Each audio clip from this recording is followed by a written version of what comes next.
Welcome to this Intro to Google Classroom guide designed for parents and students here at Killian Hill Christian School. There's 4 topics for today. The first one is, what is Google Classroom? Google Classroom is our online platform for instruction, for sharing resources and work, and for communication between students and teachers. We use it for all students. During synchronous instruction, our on-campus students will use it for a few assignments, and our online students will use it both to stream instruction and for assignments. If we're forced to move all students on campus, as we did in the spring, Google Classroom will be the primary platform for digital learning. Because it's such an important tool, we want to be clear about how to access Google Classroom. You should have received a handout that looks like this. It has the student's username and password information, and on the back it has a brief guide on how to join Google Classroom as a student. If you didn't get this, please let us know. We want to add just a little bit of detail. There are 2 ways that you can access Google Classroom, either from a computer on the internet or through the mobile app. We'll focus on how to use it on a computer through the internet. To do that, go to classroom.google.com, classroom.google.com. Currently, the landing page looks like this. If you click Sign In and then choose Google Classroom, you have the opportunity to enter your login credentials. Make sure to use your @people-khcs.org account when you do that. Again, if you're having trouble getting access to that account, call the office.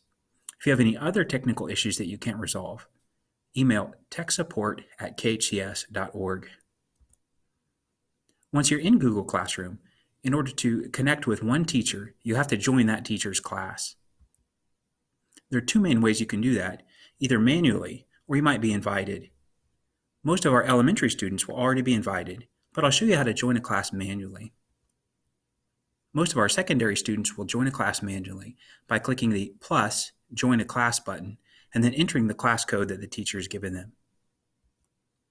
For our elementary students who've already been invited to their class, when they go to classroom.google.com, their list of classes will include the class they've been invited to, and they can enter that class by clicking Join.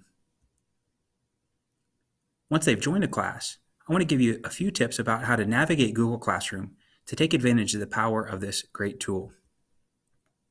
When you first go to Google Classroom, the landing page is called the Classes page. Each of the classes that you've joined has a 3 dots menu that allows you to move that class around on the page, or to unenroll if by chance you've joined the wrong class. There are also shortcuts that allow you to see the Google Drive folder for that class, or to see the work that you've done. And every page on Google Classroom has access to the 3 bars main menu button.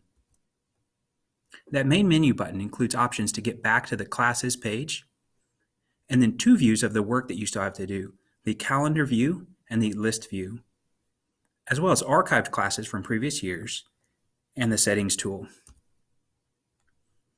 The calendar is a visual display of all the work that you have upcoming.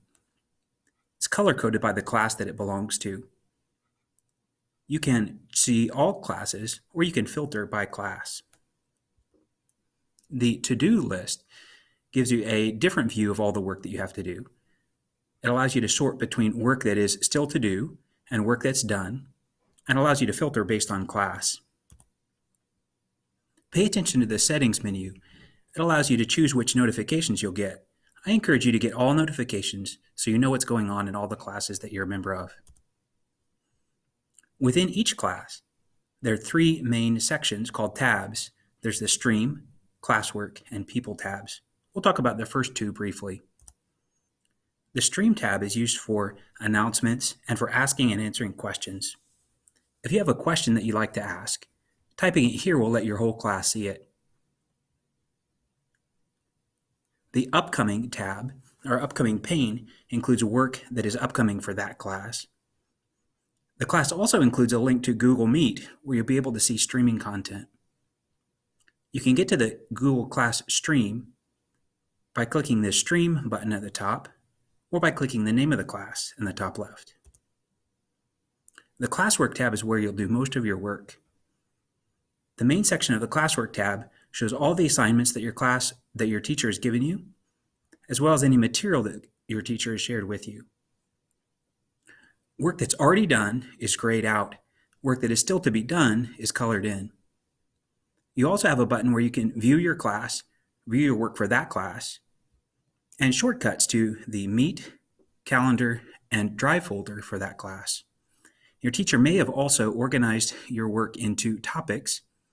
In this case, the teachers organized the topics as periods of time, weeks. The navigation buttons on the left allow you to filter the view so that you see content for only one topic or all topics. Hopefully you're now more familiar with what is Google Classroom, accessing Google Classroom, joining a class, and navigating Google Classroom so you can take advantage of this powerful online learning tool.